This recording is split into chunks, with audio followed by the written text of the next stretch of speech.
तो मूवी शुरू होती है महालक्ष्मीपुर गांव या फिर हिंदी में कहे तो लक्ष्मीपुर गांव के अंदर दो बच्चों को दिखाते हुए, जिनके नाम रवि और शैलू है, जो कि खेलते हुए घर जा रहे थे। वो दोनों एक दूसरे के बहुत ही अच्छे दोस्त हैं और सुख दुख के साथी भी हैं। जहां पर रवि की माँ अभी इस दुनिया में नहीं रही, जो कि अपने पिता के साथ ही रहता है। जहां पर उसके पिता एक रूड टाइप के फादर हैं और माँ की ममता के बगैर एक बच्चा प्यार से वंचित रह ही जाता है। वहीं दूसरी तरफ शैलू की भी माँ अभी इस दुनिया में नहीं है, जिसके पिता ने दूसरी शादी कर ली है, जो कि अपनी नई वाइफ के साथ में दूसरे गांव में रहता है। वहीं शैलू यहाँ पर अपनी नानी के साथ रहती है। खैर, अब रवि और शैलू आखिरी दिन गांव के मेले में गए थे, जहां पर उन्होंने 7 फोटो निकलवाई थी। और रवि कहता है कि शैलू ने काजल नहीं लगाया है तो वो अच्छी नहीं लग रही। इस पर वो कहती है कि उसके पास काजल खत्म हो गया था। इस पर वो बताता है कि उसे पता था कि ऐसा होगा, इसलिए वो रात को महालक्ष्मी के मंदिर में गया था, जहाँ पर वो दीवार पर लगी हुई कालिक को लेकर आया है और उसने नारियल तेल मिलाकर ये काजल बना दिया, जिससे कि शैलू बहुत ही ज्यादा खुश हो जाती है और पूछती है कि रात को उसे डर नहीं लगा। इस पर वो कहता है कि डर तो लगा था, लेकिन शैलू के लिए, उसकी खुशी के लिए वो कुछ भी कर सकता है।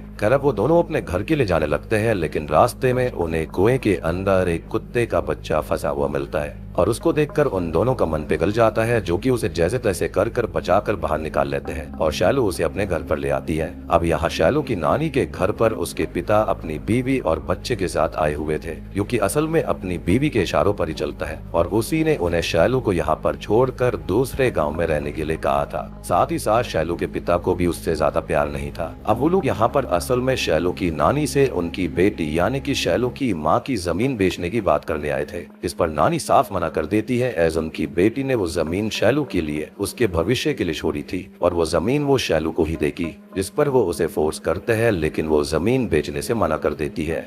एनीवेज, अब शैलू के पिता गुस्सा होकर वहाँ से चले जाते हैं और शैलू का उनके साथ जाने का बहुत मन था, जिसका दिल टूट जाता है और वो गम का घोट पीकर रह जाती है, जिसे उसकी नानी संभालती है। वो अपने पिता से काफी प्यार करती थी, लेकिन उसके पिता उससे बिल्कुल भी प्यार नहीं करते थे। खैर, वो महालक्ष्मी जी के मंदिर भी जाती है, जहाँ पर उसको रवि मिलता है, जो कि उसे दिलासा देता है और संभालता है और उसके साथ मंदिर के दिए को भी जलाता है। लेकिन तभी उसके पिता वहाँ पर आ जाते हैं, जिसने की उसे बीड़ी लेने के लिए भेजा हुआ था और वो उस पर गुस्सा करता है, जिससे नाराज होकर रवि घर चला जाता है। अब इसके बाद शैलू भी अपने घर आ जाती है और अगले ही सीन में एक सुबह जब उसकी नानी उसके रूम में जाती है तो वो परेशान बैठी हुई थी, क्योंकि उसके पहले पीरियड्स आ चुके थे और वो बहुत ही ज्यादा टेंशन में हो जाती है और उसके फादर को भी कॉल करती है कि वो लोग यहाँ पर आ जाए, क्योंकि उनको कुछ भी समझ में नहीं आ रहा है कि क्या करना है। लेकिन पिता तो पिता थे और वो भी बहुत ही बुरा था, तो वो सीधा मना कर देता है कि वो वहाँ पर नहीं आएगा और अब नानी ही शैलू को संभालती है, उसको समझाती है कि वो परेशान न हो और दर्द को झेल ले, क्योंकि ये फीमेल्स की जिंदगी का एक हिस्सा है, जिसको वो कर्ज या फिर क्योर कुछ भी मान सकती है। ये सब उनके लिए काफी आम सी चीज होती है। खैर, अब एक रात गांव के अंदर अचानक से ही हड़कंप मच जाता है, क्योंकि रवि और उसके पिता के घर के अंदर आग लग गई थी, जिसके चलते वो दोनों ही जलकर मारे जाते हैं, जिससे शैलू बहुत दुखी होती है, क्योंकि कहने को अपने और सुख दुख के साथ ही दर्द समझने वाले उसके 2 ही लोग थे, एक उसकी नानी और एक रवि, जो कि अब खत्म हो चुका था, जिससे कि वो बहुत टूट जाती है। खैर, मूवी 10 साल बाद 8 अक्टूबर मंगलवार की रात 1:16 पर दिखाई जाती है, जहाँ पर हम एक डॉग को यहाँ से वहाँ भागते हुए देखते हैं और हमारा हॉरर हार्ट इतना तो समझ जाता है कि शायद कोई ईविल गांव के अंदर लर्क कर रहा है, क्योंकि तभी हमें ट्रेडिशनल ड्रेस्ड घुंघरू पहने हुए एक औरत को देख पाते हैं, जो कि किसी पूजा की तैयारी कर रही थी, जिसने कि अपने दोनों हाथों और सर पर आग रखी हुई थी, जो कि यहाँ वहाँ भाग रही है। अब इसके बाद में सुबह हम गांव के कुछ लोगों को देख पाते हैं, जो कि एक दीवार के सामने खड़े हुए थे, जिस पर कुछ लिखा हुआ था। और अब गांव के 2 और लोग काशी और पुल्ली वहां पर आते हैं, जो कि दोस्त हैं, और पुल्ली यहाँ पर देख नहीं सकता, जिसको काशी आंखों देखी बताता रहता है। खैर, अब दीवार के ऊपर ये लिखा हुआ था कि पिछली गली की श्यामला के पति मची राजू छोटे प्रताप राजू के बगल वाले घर के डैनियल की बीवी मैरी के बीच में नाजायज संबंध है और गांव वालों को बड़ा दिल करके समझने की प्रार्थना है। खैर, अब तभी डैनियल भी वहां पर आता है, जो कि रात भर से खेत पर पानी दे रहा था। इसे काशी दीवार पर लिखी हुई बात के बारे में बताता है और अब वो गुस्से में अपनी बीवी को कन्फ्रंट करने घर जाने लगता है। खैर, तभी हम गांव के उसी पुराने कुएं को देखते हैं, जहां पर शुरुआत में शैलू और रवि को एक कुत्ते का बच्चा मिला था, जिसके पास एक आदमी आता है, जिसे वहां पर ढेर सारी तितलियां और टीवी दिखाई देती है और अब वो वहां पर 2 लोगों की बॉडीज को देखता है, जिन्होंने पेस्टिसाइड्स पीकर अपनी जान दे दी थी और ये दोनों है मैरी और प्रताप राजू। और अब धीरे धीरे वहाँ पर गांव की भीड़ बढ़ जाती है कि इतनी बड़ी घटना वहाँ पर कैसे घट गई और ये सब हुआ कैसे। खैर तभी अब वहाँ पर गांव की नई एसआई माया भी आती है जो कि क्राइम सीन को इन्वेस्टिगेट करने लगती है। और यहाँ गांव वाले कुछ भी कहते रहे, पुलिस तो सच तक जाने का रास्ता ढूंढ ही लेती है। तो वो पहले क्राइम सीन की फोटोग्राफी करने का बोलते हैं, जिसके लिए गाँव का ही एक फोटोग्राफर शिवा आता है जो की वहाँ की पिक्चर्स वगैरह लेता है। और अब माया दोनों ही बॉडीज को पोस्टमार्टम के लिए भेजने लगती है, जिसे गाँव वाले रोक लेते हैं क्योंकि उसे पहले जमींदार प्रकाश की परमिशन लेनी होगी,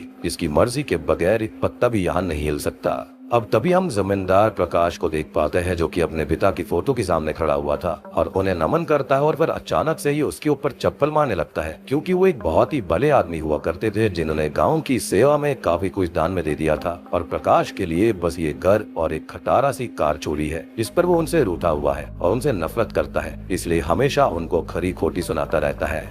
अब तभी उसकी वाइफ राजेश्वरी आरती की थारे लेकर आती है, लेकिन वो एक बहुत ही बड़ा नास्तिक भी है जो कि भगवान में जरा भी यकीन नहीं करता। साथ ही साथ वो काफी रूड, एरोगेंट और नेसेसरी टाइप का इंसान है।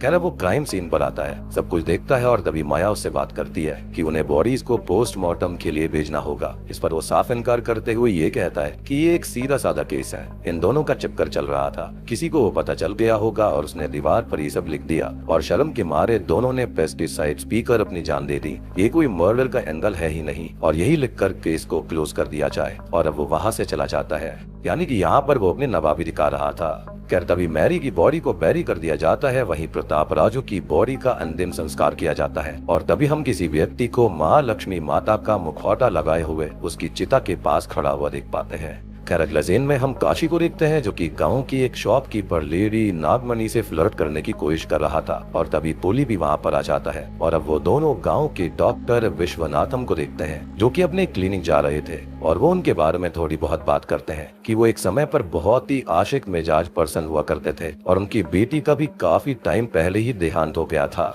खैर अब वो अपने क्लिनिक पर आ जाते हैं जहाँ पर एक कपल अपनी बेटी का चेकअप कराने आए हुए थे जिसे पीलिया हो चुका था, जिसका इलाज शहर के अंदर ही मुमकिन है। तो वो उन्हें शहर जाने की एडवाइस देते हैं और उस कपल के पास इतने पैसे नहीं थे तो वो उन्हें अपनी तरफ से कुछ पैसे भी दे देते हैं ताकि वो उसका इलाज करवा पाए। खैर तभी हम नानी नाम की एक लड़की को देखते हैं जो कि अपने दोस्त के साथ गाँव में एक शादी की दावत के न्योते को बांटता हुआ चल रहा था और वो बुरीजा नाम के एक आदमी के घर पर भी जाता है जो कि फिलहाल घर पर नहीं है, लेकिन नानी का उसकी बहन से अफेयर है। तो वो उसके साथ में थोड़ा बहुत रोमांस करके वापस जाने लगता है, जिसको रास्ते में गुरीजा मिल जाता है और वो उसे शादी का न्योता भी थमा देता है। खैर तभी हम उस शादी को देख पाते हैं जहाँ पर सभी लोग आए हुए थे और गुरीजा अपने दोस्तों के साथ वाजो के बारे में ही बात कर रहा होता है कि उसी ने दीवार पर वो बात लिखी होगी और कभी गाँव के मेले में वो लड़ाई भी किया करता था जिससे गाँव का मेला लगना ही रुक गया था। अब नानी जो कि वाशु का बहुत ही अच्छा दोस्त है जो कि उसे ये बात बता देता है और अब वाशु गुरिया से लड़ाई करने लगता है और एक एक करके यहाँ पर सभी लोग एक दूसरे से लड़ने लगते हैं। छोटी छोटी बात पर हाथापाई हो जाती है।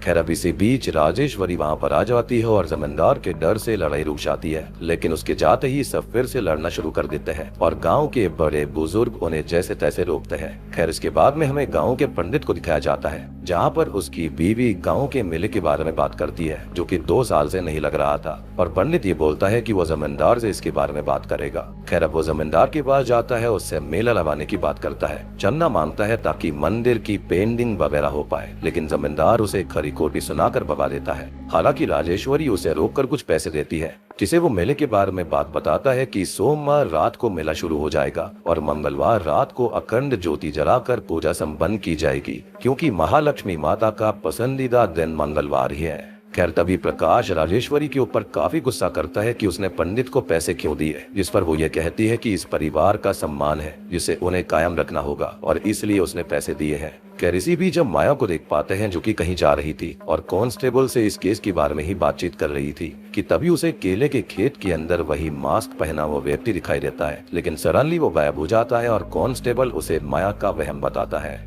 खैर अब हम मेले को देख पाते हैं जहाँ पर पूरा गांव आया हुआ था, सभी लोग नाच गाना करते हुए जश्न मनाते हैं, पर वहीं दूसरी ओर वो मास्क पहना हुआ व्यक्ति अकेले ही नाच रहा था, जश्न मना रहा था, रिचुअल्स कर रहा था और यहाँ मंदिर की अखंड ज्योति जलाई जाती है जिसके बाद वो भी थम जाता है। खैर अब रात के समय हमें सेम ट्रेडिशनल ड्रेस के अंदर पूजन के लिए तैयार उस लेडी को आग लेकर भागता हुआ दिखाया जाता है। वहाँ पर वो डॉग भी यहाँ वहाँ भाग रहा था। खैर अब अगले दिन गांव के लोगों को दीवार के ऊपर एक और मैसेज लिखा हुआ मिलता है कि बड़े मंदिर की गली के मुंशी के साले कृष्णा का कोएता सोरी की बीवी यानी कि दुकान वाली नागमणि के बीच अवैध संबंध है और गांव वालों को बड़ा दिल करके समझाने की प्रार्थना है। अब ये देखकर और लोग परेशान हो जाते हैं और तभी एक पेड़ पर टंगी हुई कृष्णा और नागमणि की लाश भी मिल जाती है, जिससे सभी लोग बहुत परेशान हो जाते हैं। और नागमणि वही थी जिससे कि काशी फ्लर्ट कर रहा था। खैर अब स्पॉट पर से बॉडी उतारी जाती है, माया आती है, इन्वेस्टिगेशन भी करी जाती है और लोगों से थोड़ी बहुत बातचीत की जाती है। तभी प्रकाश भी वहाँ पर आ जाता है, जिससे वो साफ कहती है कि ये खुद से खत्म करने वाला सीन नहीं है,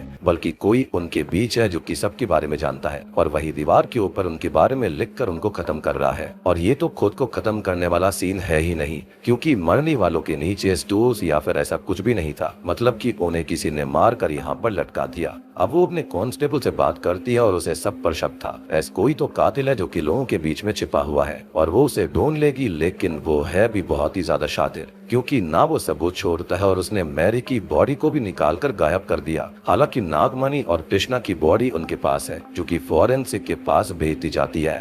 तभी हम गांव के लोगों को देखते हैं जो कि एक पंचायत रखते हैं, जहां पर मुखिया जी और बाकी लोग यही बात कर रहे थे कि ये सब हो क्या रहा था और कैसे हो रहा है, लोग मर कैसे रहे हैं। सबसे बड़ी बात कि वो खुद से ही मर रहे हैं, जिनके अफेयर्स के बारे में कोई दीवार पर लिख कर चला जाता है और उन्हें उसको ढूंढना ही पड़ेगा। खैर अब गाँव के पंडित भी बोलते हैं कि ये सारी मौतें माँ लक्ष्मी के पसंदीदा दिन यानी कि मंगलवार को ही हो रही है और जमींदार के दादाजी के समय भी ऐसा ही कुछ हुआ था। कुछ लोग खून की उल्टी करके मर रहे थे। तब उन्होंने एक बड़ी पूजा करवा कर देवी के रौद्र रूप को शांत करके उनके सौम्य रूप को मंदिर में स्थापित किया था और अभी वही करना होगा। लेकिन कुछ लोग इससे भी डिसएग्री करते हैं। साथ ही साथ हम जानते हैं कि यहाँ पर जो मुखिया है वो तो ऑलरेडी यहाँ पर नास्तिक था। खैर वहीं पर कुछ लोग इस पॉइंट को नोट भी करते हैं, एज इवेंचुअली सब मर तो मंगलवार के दिन ही रहे थे। खैर वहां से कांस्टेबल गुजर रहा होता है, जो कि उनसे ये कहता है कि एसआई असली कल्प्रिट को ढूंढ लेगी और उसको कड़ी सजा देगी, जिसके लिए उसे पूरे गांव पर शक है। हालांकि यहाँ पर सभी लोगों को उसके ऊपर शक था, क्योंकि जब से वो आई है तब से ये सब हो रहा था।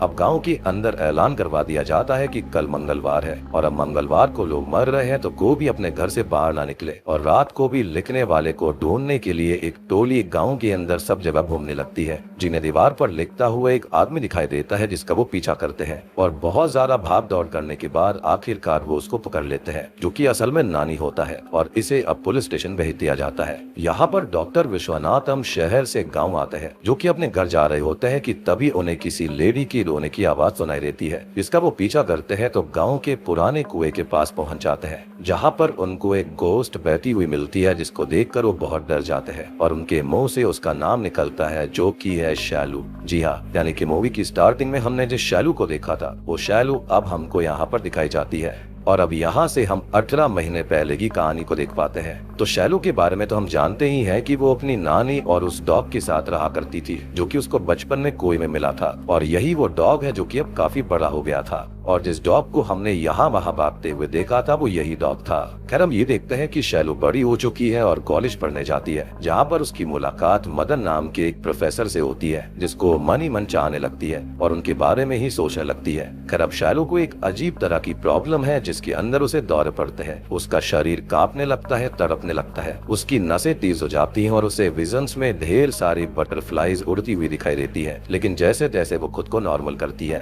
खैर अब एक दिन वो प्रोफेसर मदन के घर पर जाती है उसे खीर खिलाने, और आज बारिश भी हो रही होती है, तो वो उससे थोड़ी बहुत बात करता है, उसे रोमियो और जूलियट की कहानी सुनाता है और वो एक दूसरे को काफी पसंद करते हैं, इंटीमेट हो जाते हैं और अब वो एक दूसरे से प्यार करने लगते हैं और काफी समय साथ रहते हैं और एक दूसरे का ख्याल भी रखते हैं। अब ऐसे ही हंसी खुशी दिन बीत रहे होते हैं और शैलो दिखने में काफी सुंदर होती है, तो गांव के बाकी लोग भी उसके आगे पीछे घूमते रहते हैं। अब एक दिन वो ये नोटिस करती है कि मदन कॉलेज नहीं आया, वो घर पर भी नहीं मिलता जहाँ पर ताला लगा हुआ था, और अब वो कुछ दिन बाद कॉलेज आता है अपनी बीवी के साथ, जिसके साथ वो 3 साल से रिलेशनशिप में था और रिसेंटली ही उसने शादी कर ली। और ये सारी बातें उसने शैलू को नहीं बताई थी, यानी कि वो उसको धोखा दे रहा था। अल्टीमेटली उसने अपनी वाइफ पर भी चीट ही किया। अब ये देखकर शैलू पर पहला दुखों का पहाड़ टूट पड़ता है और वो मदन से बात करने की कोशिश भी करती है, लेकिन वो उसकी इंसल्ट कर देता है और ऐसे ऐसे शब्द बोल देता है जिससे कि वो काफी दुखी हो जाती है। खैर अब ये दुख तो उसके मन में था ही, और जब वो घर पर आती है तो दूसरा दुख उसके ही इंतजार में बैठा हुआ था, क्योंकि अब दुखों का दूसरा पहाड़ उसके ऊपर टूटता है, क्योंकि उसकी नानी अब इस दुनिया में नहीं रही थी। वो काफी टूट जाती है, जिसे उसने चाहा वो धोखा देकर चला गया। जो उसको चाहते थे वो अब खत्म हो चुके हैं और उसके पिता को भी उससे कोई मतलब नहीं है, जो कि अभी भी जमीन के पीछे ही पड़े हुए हैं। तो वो उनके मुंह पर जमीन के कागज फेंक कर घर से भगा देती है और वो रिश्ता तोड़कर उस पर गुस्सा करके वहाँ से चले जाते हैं। अब शैलू काफी डिप्रेशन में रहने लगी थी। वो कभी भी रोने लगती, चीखने लगती, चिल्लाने लगती और हर वक्त मदन को याद करती रहती। साथ ही साथ वो दौरे उसे हमेशा पढ़ते रहते थे, जो कि बहुत ही ज्यादा बढ़ते चले जाते हैं। खैर, अब ऐसे ही एक दिन वो अकेले गुमसुम बैठी हुई थी, जिसके पास गांव का ही एक लड़का आता है, जिसे उसके अंदर मदन दिखाई देता है और अब वो उसके साथ इंटीमेट होने लगती है। खैर, अब इसी तरह से ये सिलसिला शुरू हो जाता है, जहाँ पर वो दौरे से बेसुत्री हो जाया करती थी और जब वो होश में आती तो वो किसी न किसी के साथ इंटीमेट होती हुई खुद को पाया करती थी, जिससे वो बहुत ही ज्यादा परेशान हो जाती है, क्योंकि वो एक करना नहीं चाहती थी लेकिन ऐसा हो रहा था। उसको कोई भी अंदाजा नहीं होता कि वो किसके साथ इंटीमेट हो रही है। खैर, अब उसके पास कुछ भी नहीं बचा हुआ था, तो वो एक लकड़ी की फैक्ट्री के अंदर ही काम करने लगती है, जिससे उसके रोज वाले खर्चे पूरे हो जाएं। खैर, अब गांव के अंदर लोग उसको गलत नजरों से भी देखने लगे थे। साथ ही साथ यहाँ पर वो जिसके साथ भी इंटीमेट हुआ करती, उसके बारे में चर्चा भी होने लगी थी कि वो एक गंदी लड़की है। अब इसके बाद एक दिन वो बस से कहीं जा रही होती है और एक लड़का उसके बगल में बैठा हुआ था, जो कि बस के झटकों से उससे टकरा जाता है और अब वो दौरे जैसी स्टेट में जाने लगती है और अजीब तरह से एक्साइटेड होने लगती है और खुद को ठीक करने के लिए वो अपने हाथ में बंधी हुई एक इलास्टिक बैंड को खींचकर खुद के ऊपर ही मारती है, ताकि वो नॉर्मल हो सके। और उसके हाथ पर हम बनी हुई चोटों के निशान से ये समझ पाते हैं कि अक्सर उसे अपनी स्टेट से खुद को बाहर लाने के लिए खुद को हर्ट करना पड़ता है। खैर, अब एक दिन फैक्ट्री का मालिक अपने कुछ दोस्तों को लाता है, जिन्हें की वो शैलू के पास इंटीमेट होने के लिए भेज देता है, क्योंकि उसके बारे में ऐसी बातें फैल चुकी थी। लेकिन वो लोग ये नहीं जानते थे कि वो जानबूझकर ऐसा नहीं करती है, तो वो इसके लिए साफ मना कर देती है। उन्हें थप्पड़ भी मार देती है, जिस पर गुस्सा होकर चोरी का इल्जाम लगाकर और बेइज्जती करवा कर उसका मालिक वहाँ से उसे काम से निकलवा देता है। खैर, अब शैलू इन सब चीजों से बहुत ही ज्यादा परेशान हो गई थी और वो अपनी जान देने का फैसला कर लेती है, लेकिन वो ऐसा भी नहीं कर पाती। खैर, अब शैलू अपने घर आ जाती है, जहाँ पर वो गांव की एक लड़की को बुलाती है और उससे खुद को बहुत पिटवाती है और जब वो उसके साथ इंटीमेट होने आता है तो वो बहुत जोर जोर से चिल्लाती है, जिससे वो वहाँ से डर कर भाग जाता है। अब अपनी कंडीशन पर परेशान होकर वो टूट जाती है और रोने लगती है, जिसको वही तितलियां सब जगह दिखाई देने लगती है। और अब ये सब काफी फ्रिक्वेंटली होने लगा था कि उसको दौरा पड़ता, वो एक्साइटेड होती और किसी की भी साथ इंटीमेट हो जाती और अब उसके बारे में गांव में और गलत बातें फैलने लगती है। खैर, अब एक दिन वो काफी अच्छे से तैयार होती है, लेकिन तभी गांव के कुछ लोग जैसे कि प्रताप राजू, मैरी, नागमणि, विष्णु और कुछ लोग उसे जमींदार के पास ले जाते हैं, जहाँ पर वो उस पर गुस्सा करता है और उसे गांव के बाहर जाने के लिए बोल देता है, क्योंकि वो काफी गलत लड़की है, ऐसा सबको पता चला था। लेकिन उसकी कंडीशन जो थी वो काफी खतरनाक थी, जिसके बारे में किसी को पता नहीं था। अब सभी गांव वाले उसे पत्थर मारते हुए गांव के बाहर छोड़ने जाते हैं और ये देखकर नागमणि और मैरी काफी खुश होती हैं। अब अगले दिन सबको खबर मिलती है कि शैलू ने गांव के पुराने कुएं में कूदकर अपनी जान दे दी है और प्रताप राजू कहता है कि वो फ्यूनरल लायक भी नहीं है, इसे नदी में फेंक देना चाहिए। जिसकी बात कहानी प्रेजेंट टाइम में आ जाती है और एक हफ्ते बाद तक नानी यही बोलता रहता है कि उसने किसी को भी नहीं मारा, ना ही उसने पहले कभी कुछ लिखा था। वो तो असल में गोरीजा की बहन से प्यार करता है और वही बात वो दीवार पर उनके ही नाम लिखने गया था, ताकि सबको पता चल जाए और उनकी शादी करा दी जाए, क्योंकि इससे सबको ये लगता कि अगला नंबर उनके मरने का हो सकता है, तो इससे पहले ही उनकी शादी करा दो। खैर, अब नागमणि और कृष्णा की पोस्टमार्टम रिपोर्ट्स भी आ चुकी थी, जिनको देखकर माया की आंखें चमक जाती हैं, जैसे कि उसे कुछ इम्पोर्टेंट पता चल गया हो। और कांस्टेबल उसको ये बताता है कि पूरे गांव के अंदर डर का माहौल बन चुका है जब से डॉक्टर विश्वनाथ हमने डायन को देखा है। खैर, अब गांव में लोग बात करते हैं कि दीवार पर लिखने वाला नानी नहीं है और पहले सोमवार जो गांव के अंदर की दीवार पर वो सब लिखा हुआ मिला था, लेकिन अगले मंगलवार को बाहर की साइड मिला था। तो अब यहाँ पर सभी लोग टोली बनाते हैं, जो कि अंदर बाहर दोनों जगह ढूंढ कर उस लिखने वाले को ढूंढ निकालेंगे। यानी कि यहाँ पर खाली पुलिस पे ये लोग केस नहीं छोड़ रहे थे, खुद भी यहाँ पर काफी सारी मेहनत कर रहे थे। खैर, अब सभी लोग यहाँ वहाँ ढूंढते हैं और हम तभी उस ट्रेडिशनल ड्रेस में लेडी को भी देख पाते हैं। तो यहाँ पर ये कोई और नहीं बल्कि ये असल में पंडित की वाइफ है, जो कि गांव की भलाई के लिए हर मंगलवार को ये रिचुअल करती है, क्योंकि यही दिन महालक्ष्मी का मनपसंद होता है। और ये रिचुअल सबकी नजर से छुपकर आग के साथ गांव के चक्कर लगाने पर किया जाता है। खैर, इसी बीच एक आदमी को माता का रौद्र रूप दिखाई देता है, जिससे वो डर जाता है और सभी लोग ये उसका वहम समझते हैं। और अब यहाँ पर हम उस डॉग को कैसे भूल सकते हैं, जो कि असल में शैलू का ही डॉग है, जो कि यहाँ वहाँ भाग रहा है। लेकिन वो किसके पीछे भाग रहा है, किसी ईविल के पीछे या फिर उस ईविल के साथ, या फिर ये ईविल है ही नहीं तो बहुत ही जल्दी असली पत्ते खुलने वाले हैं। खैर अब गांव के लोगों को बाहर शायद कुछ लिखा हुआ मिलता है, लेकिन यहाँ पर उन्हें ट्रिक करके लाया गया था, क्योंकि चिल्लाने की आवाज जो थी और चिल्लाकर जिसने उन्हें बुलाया था वो उनके बीच का आदमी नहीं था, यानी कि वो कोई गांव वाला नहीं था। तभी हम गांव के अंदर डॉक्टर को देख पाते हैं, जो कि असल में उन दीवारों पर मैसेजेस लिखा करते थे, और अब वो लिखने ही वाले होते हैं कि तभी वहाँ पर ऐसा ही माया आ जाती है, जो कि उसकी डायन वाली बातों से ही उसका पीछा कर रही थी। और शक की एक और वजह ये भी थी कि नागमणि और कृष्णा की बॉडी से नशीली दवाई मिली थी, जो कि कोई डॉक्टर ही कर सकता था, और वो उसको पकड़ने लगती है, लेकिन उल्टा वो उसे इंजेक्शन मारकर बेहोश कर देता है। अब जब उसको होश आता है तो वो उसे सच पूछती है। इस पर वो कहता है कि ये उसने शैलू के लिए किया है, जिस पर वो ये कहती है कि वो तो उसकी मिस्ट्रेस थी। और तब वो बताता है कि सच में क्या हुआ था। वो बोलता है कि ये सब सच नहीं है, बल्कि ये तो समाज की एक गंदी सोच थी, और वो बताता है यहाँ पर हुआ क्या था। और दोस्तों, अभी यहाँ पर खुलते हैं इस कहानी के असली पत्ते। तो जब शैलू को काम से निकाल दिया गया था, यानी कि फैक्ट्री से निकाल दिया गया था, तो वो बिल्कुल हार चुकी थी, और वो डॉक्टर को मिली थी, जिसे वो अपने घर लेकर आया। उसने उसको समझाया, उसे मरने से रोका, उसका इलाज किया और उसकी प्रॉब्लम्स को ऑब्जर्व किया, मेडिकल टेस्ट किए और ब्लड टेस्ट किए, लेकिन उसे कुछ समझ नहीं आया। खैर अब वो उसे एक साइकियाट्रिक डॉक्टर से मिलाने के लिए भी लेकर जाता है, जो कि उसके कुछ टेस्ट करती है और बताती है कि शैलू को हाइपर सेक्सुअल डिसऑर्डर है और वो एक निम्फोमेनियक है। इसके अंदर इमोशनल इन्वॉल्वमेंट ना होने के बावजूद भी इंटीमेसी की इच्छा काफी ज्यादा होती है, यानी कि वो हाइपर सेक्सुअल थी, जिसको शांत करना ही पड़ता है। और इसलिए शैलू किसी के साथ भी इंटीमेट हो जाती थी, क्योंकि उसे ऐसे अटैक्स आया करते थे जिसको वो रोक नहीं सकती। साथ ही साथ जब वो इच्छा शांत हो जाती है और वो पर्सन अपने सेंसेस में आता है, तो ये ट्रॉमा उसको अंदर से हिट करता है, जिससे कि वो और ज्यादा टूट सकता है। और अक्सर ऐसे लोग गिल्ट में खुद को खत्म भी कर लेते हैं, और शैलू ऐसा करने वाली थी। अब ये एक तरह की मेंटल इलनेस है, जो कि बचपन में लॉस, अकेलेपन, चाइल्ड ट्रॉमा या फिर अब्यूज से भी हो सकता है, और इसका कोई इलाज नहीं है। उस पर्सन को मेंटली खुश रखकर ही उसको ठीक किया जा सकता है। अब डॉक्टर विश्वनाथम की खुद की बेटी 4 साल पहले ही खुद को खत्म कर चुकी थी, जिसका उन्हें काफी दुख था, और डॉक्टर उसे नहीं बचा पाए थे, क्योंकि डॉक्टर की बेटी ने कभी अपना दुख उनसे शेयर ही नहीं किया था। लेकिन यहाँ उनके पास एक मौका है, और शैलू भी अपना दुख बता रही है, जिसको वो अपनी बेटी के तौर पर एक्सेप्ट कर चुके हैं और उसको ठीक करने में लग जाते हैं। लेकिन उसके अंदर अभी भी एक खालीपन है, जो कि उसे अंदर से खा रहा था। लेकिन अब कोई उसके पास आता है, जो कि उसे उसकी खुशियां दे सकता था, उसे अकेलेपन से बाहर ला सकता था। खैर अब हम प्रेजेंट टाइम में आ जाते हैं, जहाँ पर हम वाशु को देखते हैं, जो कि किसी चीज का पीछा करते हुए खेत में आ जाता है, जहाँ पर उसे वही मुखौटे वाला इंसान दिखाई देता है, जो कि उस पर हमला करता है। लेकिन वो उससे बच जाता है और वो दोनों काफी देर तक लड़ते रहते हैं, और इसी दौरान वाशु उसे स्टैब भी कर देता है, लेकिन शैलू का डॉग उसे बचा लेता है। और अब वो पर्सन वाशु के आर पार एक त्रिशूल को निकालकर उसे जान से मार डालता है, और हम देख पाते हैं कि ये इंसान, जो कि उस दिन शैलू को खुशियां वापस देने आया था, वो आज मुखौटे के पीछे से जाने ले रहा है, जो कि कोई और नहीं बल्कि रवि है। जी हाँ, यानी कि रवि मरा नहीं था। तो बचपन में रवि के पिता ने शैलू के साथ गलत काम करने की कोशिश करी थी, यानी कि उसको मोलेस्ट करने की कोशिश करी, लेकिन रवि वहाँ पर आ जाता है और शैलू खुद को बचाकर घर चली जाती है।